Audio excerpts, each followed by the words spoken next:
দর্শক, কল্পনা করুন এমন একটা দেশ যেখানে একদিকে আটলান্টিক মহাসাগরের গর্জন, অন্যদিকে সাহারা মরুভূমির অনন্ত নিরাপত্তা, যেখানে শহরগুলোর দেয়াল নীল আবার কোথাও আগুনের মতো লাল, যেখানে ছাগল গাছে চড়ে ফল খায় আর রূপকথার আলাদিনের চেরাগের মতো সরু সব গলি আপনার অপেক্ষায় আছে। হ্যাঁ, আমি কথা বলছি উত্তর আফ্রিকার জাদুকরী দেশ মরক্কো নিয়ে।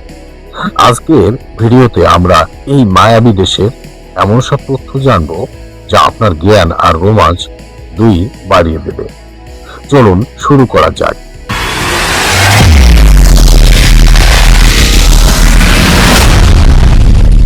মরক্কো উত্তর আফ্রিকার একটি অনন্য দেশ।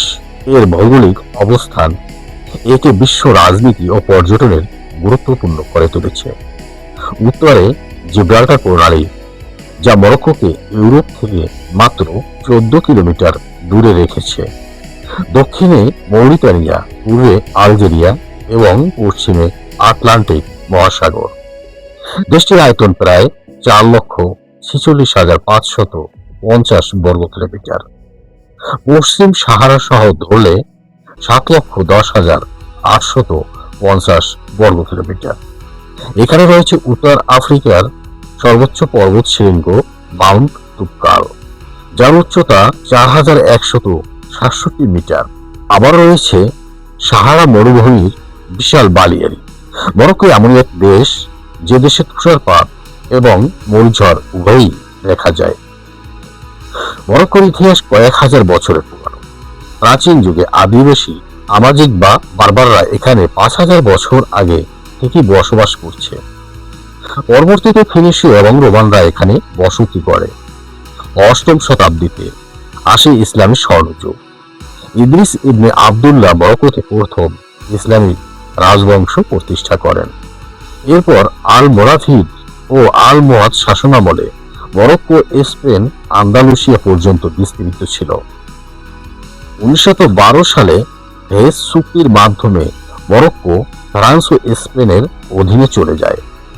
সুলতান পঞ্চম মোহাম্মদের নেতৃত্বে 1956 সালে মরক্কো স্বাধীনতা লাভ করে।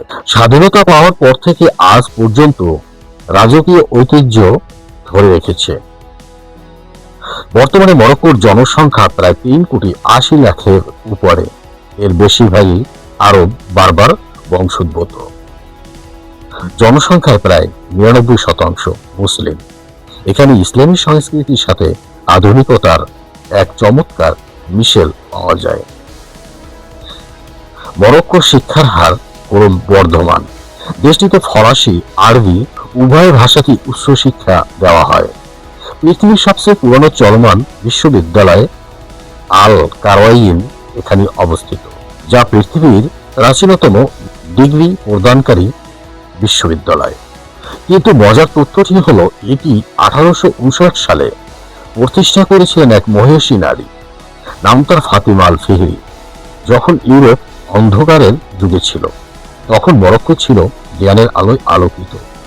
এমনকি এখানে এমন এক লাইব্রেরি আছে যেখানে 400 বছরের পুরনো কুরআনের হাতে লেখা পাণ্ডুলিপি আজও সংরক্ষিত আছে। রাজা ষষ্ঠ মোহাম্মদ কেবল আলুইট রাজবংশের উত্তরসূরি নন, তিনি মরক্কোর আধ্যাত্মিক ও রাজনৈতিক প্রধান। তিনি প্রধানমন্ত্রী নিয়োগ করেন এবং সশস্ত্র বাহিনীর সর্বাধিনায়ক। এখানে দ্বিকক্ষ বিশিষ্ট সংসদ রয়েছে এবং নিয়মিত নির্বাচনের মাধ্যমে প্রতিনিধি বাছাই করা হয়। মরক্কো বিশ্বের বৃহত্তম ফসফেট রপ্তানিকারক দেশ। এছাড়া গাড়ি উৎপাদন, টেক্সটাইল এবং পর্যটন শিল্প তাদের অর্থনীতির মেরুদণ্ড। সম্প্রতি তারা নবায়নযোগ্য শক্তিতে ব্যাপক বিনিয়োগ করেছে। মরক্কোর সিগনেচার ডিশ হল কুসকুস এবং তাজিন। তাজিন হলো মাটির পাত্রে রান্না করা মাংস ও সবজির স্টু। মরক্কোর স্থাপত্যকে বলা হয় মরিশ আর্কিটেকচার। রঙিন টাইলস এবং জ্যামিতিক নকশা তাদের দালান কোঠার বৈশিষ্ট্য। তাদের ঐতিহ্যবাহী ঢিলেঢালা লম্বা পোশাককে বলা হয় জেলাবা। বিশ্বাস না হলে সত্যি, মরক্কোর আরগান গাছগুলোতে ছাগলরা ডালাপালা বেয়ে একদম বক ডালে উঠে যায় ফল খাওয়ার জন্য, যা পর্যটকদের জন্য এক বিরাট বিস্ময়। মরক্কোর ওয়ারজাগাত শহরে বিশ্বের অন্যতম বড় স্টুডিও রয়েছে, যে কারণে মরক্কোকে বলা হয় সিনেমার স্বর্গরাজ্য। এখানে গ্ল্যাডিয়েটর, গেম অফ থ্রোনস এবং দ্য মামির মতো ছবি শুটিং হয়েছে। মরক্কোর পুদিনা চা কেবল পানীয় নয়, এটি তাদের বন্ধুত্বের প্রতীক। কাপের অনেক উপর থেকে চা ঢালা হয় ফেনা তৈরির জন্য। মরক্কোতে বেশিরভাগ কবরস্থানের রং সাদা। আমরা যেমন বলি হৃদয় দিয়ে ভালোবাসি, মরক্কানরা বলে যকৃৎ বা কলিজা দিয়ে ভালোবাসি, কারণ তাদের সংস্কৃতিতে কলিজাই হলো সুস্বাস্থ্যের প্রতীক। 2022 সালের বিশ্বকাপে চমক দেখানো প্রথম আফ্রিকান দেশ হিসেবে সেমিফাইনাল খেলেছে মরক্কো। মরক্কো বিশ্বের অন্যতম প্রধান জলপাই উৎপাদনকারী দেশ। মরক্কোতে বাংলাদেশিদের সংখ্যা খুব বেশি নয়, বর্তমানে প্রায় 1500 থেকে 2000-এর মতো। তবে বাংলাদেশিদের সংখ্যা দিন দিন বাড়ছে। বেশিরভাগই সেখানে পোশাক শিল্পে বা ছোটখাটো ব্যবসায় নিয়োজিত। কিভাবে যাবেন? বাংলাদেশিদের জন্য মরক্কো স্টিকার ভিসা বা ই ভিসা দেয়। ঢাকার বারিধারায় মরক্কোর দূতাবাস থেকে সরাসরি ভিসা সংগ্রহ করা যায়। সাধারণত 10 থেকে 15 কর্মদিবস সময় লাগে। ঢাকা থেকে মরক্কো আসা যাওয়ার বিমান টিকিট 1 থেকে 1.5 লক্ষ টাকার মতো হতে পারে। থাকার খরচ শহর ভেদে ভিন্ন। পর্যটক হিসেবে গেলে অবশ্যই কোনো রিয়াদ ঐতিহ্যবাহী বাড়ি যা হোটেল হিসেবে ব্যবহৃত হয়, এখানে অবশ্যই থাকবেন, তাহলে আসল মরক্কান আমেজ পাবেন। মরক্কো এমন এক দেশ যেখানে আপনি সকালে আটলান্টিক সার্ফিং করতে পারেন, দুপুরে তুষারপাত পাহাড়ে হাইকিং করতে পারেন এবং রাতে সাহারার তারার নিচে ঘুমাতে পারেন। তাহলে জেনে নিন মরক্কোর পর্যটন রত্নগুলো সম্পর্কে। দেশটির রাজধানী শহরের নাম হচ্ছে রাবাত। এটি অত্যন্ত পরিষ্কার পরিচ্ছন্ন ও সুশৃঙ্খল। এখানে রাজার প্রাসাদ ও ঐতিহাসিক হাসান টাওয়ার অবস্থিত। মারাকেশ শহর তুষার ঢাকা আটলাস পর্বতমালার পাদদেশে মরক্কোর ঠিক মাঝখানে অবস্থিত। মারাকেশ মরক্কোর চতুর্থ বৃহত্তম শহর। রাজধানী রাবাত থেকে 327 কিলোমিটার দক্ষিণ পশ্চিমে অবস্থিত এই শহরটি প্রতিষ্ঠা করেন আল মোরাভিদ সুলতান ইউসুফ বিন তাসফিন। মারাকেশকে বলা হয় লাল শহর। এর বেশিরভাগ বাড়িঘর লাল পাথরে নির্মিত। মারাকেশের সবচেয়ে আকর্ষণীয় অংশ এর বিখ্যাত নগর চত্বর জামা এল ফিনা। এই চত্বরটি মারাকেশ প্রতিষ্ঠার শুরু থেকে এ পর্যন্ত সকল ঐতিহাসিক ও রাজনৈতিক উত্থান পতনের সাক্ষী হয়েছে। প্রথম এই জায়গাটি রাজাবাদশারা জনগণের শিরচ্ছেদ করার জন্য ব্যবহার করতেন। পরে এক সময় স্থানীয় মৌরিচরী ও পর্বতবাসীদের ব্যবসায়িক আগ্রহের কেন্দ্রবিন্দুতে পরিণত হয় এই চত্বরটি। ধীরে ধীরে এখানে নানা রকম দোকানপাট গড়ে ওঠে এবং রমরমা ব্যবসা শুরু হয়। তারপর থেকে এই চত্বরটি পরিণত হয় গায়ক, বাদক, জাদুকর, বাজিকর, ছাপুরে, বানর নাচিয়ে, আয়ুর্বেদিক ওষুধ বিক্রেতা, গল্প কথক থেকে শুরু করে চোর বাটপারে এমনকি পকেটমারদের লোভনীয় আশ্রয়। এছাড়া মারাকেশে রয়েছে বিভিন্ন সময় বিভিন্ন শাসকের নির্মাণ করা নগর প্রাচীর, দুর্গ, সমাধিসৌধ, বাগান, রাজপ্রাসাদ, মসজিদ প্রভৃতি। ফেজ আল বালিশ শহর। মরক্কোর ফেজ শহরে পুরানো প্রাচীন ঘেরা অংশটি মূলত ফেজ আল বালিশ বলা হয়। সরু পেঁচানো গড়ি পথের গোলক ধাঁধায় হারিয়ে যাওয়া ইচ্ছা থাকলেও আপনি যেতে পারেন ফেজ আল বালিতে। এই শহরের রাস্তাগুলো এত সরু যে এখানে কোনো যানবাহন চলাচল করে না। সেজন্য এই শহরটিকে বিশ্বের সবচেয়ে বড় মোটর কার মুক্ত নগরী উপাধিতে ভূষিত হয়েছে। ফেজের আরেকটি গুরুত্বপূর্ণ বিশেষত্ব হচ্ছে এখানেই অবস্থিত গিনেস বুক কর্তৃক স্বীকৃত উচ্চশিক্ষার সর্বপ্রাচীন প্রতিষ্ঠান ইউনিভার্সিটি অব আল কারুইন। এবার আসা যাক তানজিয়ার শহর। জিব্রাল্টার প্রণালীর নাম তো নিশ্চয়ই শুনেছেন।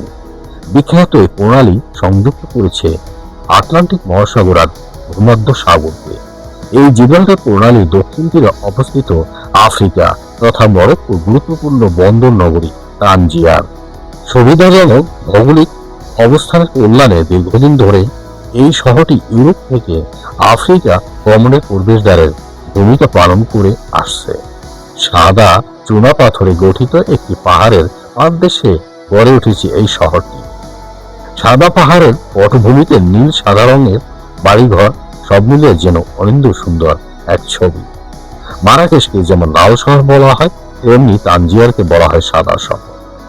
আবার এখানে সাহিত্য আছেন ইবনে বতুতা, যে বতুতার জন্মস্থান সমাধিসৌধ কিন্তু এই তানজিয়ারই অবস্থিত। মরক্কোর বৃহত্তম শহর ক্যাসাব্লাঙ্কা। বাদশাহ দ্বিতীয় হাসান মসজিদ মরক্কোর বৃহত্তম শহর ক্যাসাব্লাঙ্কায় অবস্থিত।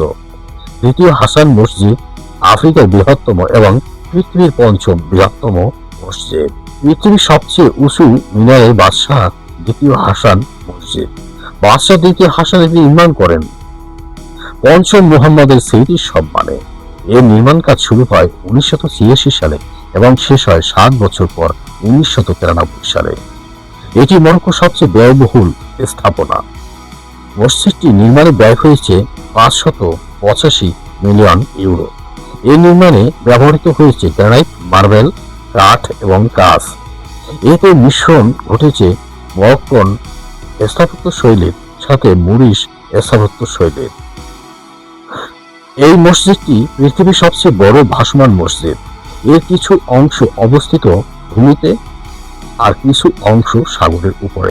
মরক্কোর মেকনেস শহরের এল হেদিন চত্বরের দক্ষিণ পূর্ব দিকে অবস্থিত বাব আল মনসুর ধনুকা আকৃতির এই প্রবেশ পথটি মরক্কোর সবচেয়ে বড় এবং সবচেয়ে সুন্দর প্রবেশ পথ।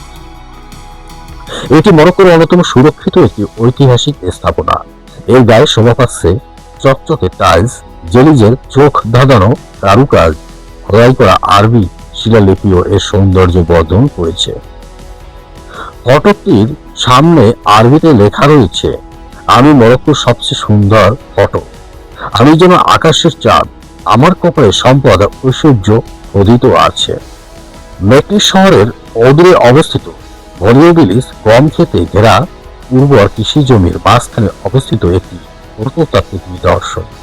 42 একর জায়গা জুড়ে গড়ে ওঠা এই নিদর্শনটি খ্রিস্টপূর্ব 3য় শতকে ছিল মরিতানিয়ার রাজধানী। পরে এটি রোমান উপনিবেশে পরিণত হয়। সেই সূত্রে এখানে রোমান স্থাপত্য শৈলীতে অনেক ভবন নির্মাণ করা হয়। মরক্কো যাবেন আর মরুভূমিতে ঘুরবেন না, তা কি করে হয়? মরক্কোতে বেশ কিছু বাতাস অধ্যুষিত ধুলা ওড়া গাছপালাবিহীন অঞ্চল আছে। এইগুলোকে বলা হয় আর্গ। আর্গ ছবিতে এমনই এক আর্গ যেখানে দেখতে পাবেন বেদুইনদের গ্রাম। আটলান্টিক পাড়ের শহর এসাউজা, এটি মরক্কোর গুরুত্বপূর্ণ বন্দর নগরীতে অবস্থিত। গুরুত্বপূর্ণ পর্যটন আকর্ষণ, বন্দরের ব্যস্ততা, শান্ত সমাহিত সাগরে ভাসমান মাছ ধরা নৌকা এবং সুদীর্ঘ সাগর সৈকত এখানকার প্রধান আকর্ষণ। মরক্কোতে রয়েছে সেপাসাওয়েন নামক একটি শহর, যার প্রায় প্রতিটি বাড়ি এবং রঙে নীল রঙে রাঙানো। একে বলা হয় নীলমুক্তা, যা আলোকচিত্রীদের জন্য এক স্বপ্নপুরী। মরক্কো এমন একটা দেশ যার প্রতিটি গ্রাম, প্রতি শহরের একটা আলাদা সৌন্দর্য রয়েছে। সত্যি বলতে পুরো দেশই যেন সৌন্দর্যের এক ভিন্ন ভূমি। মরক্কোতে একবার গেলে আপনি এক অনির্বচনীয় সৌন্দর্যের প্রেমে পড়তে বাধ্য হবেন, বারবার ফিরে যেতে চাইবেন অপরূপ সুন্দর এই দেশটিকে। তো দর্শক, এই ছিল মরক্কো নিয়ে আমাদের আজকের বিস্তারিত আয়োজন। নীল শহর, সেপসাওয়েন নাকি সাহারার রাত, কোনটি আপনার বেশি পছন্দ? কমেন্ট করে অবশ্যই জানাবেন। ভিডিওটি ভালো লাগলে লাইক দিন এবং এই জাদুকরী দেশ সম্পর্কে অন্যদের জানাতে শেয়ার করুন। দেখা হবে পরের ভিডিওতে অন্য কোনো দেশের গল্প নিয়ে। ততক্ষণ ভালো থাকুন, সুস্থ থাকুন। আজ এ পর্যন্তই। আল্লাহ হাফেজ।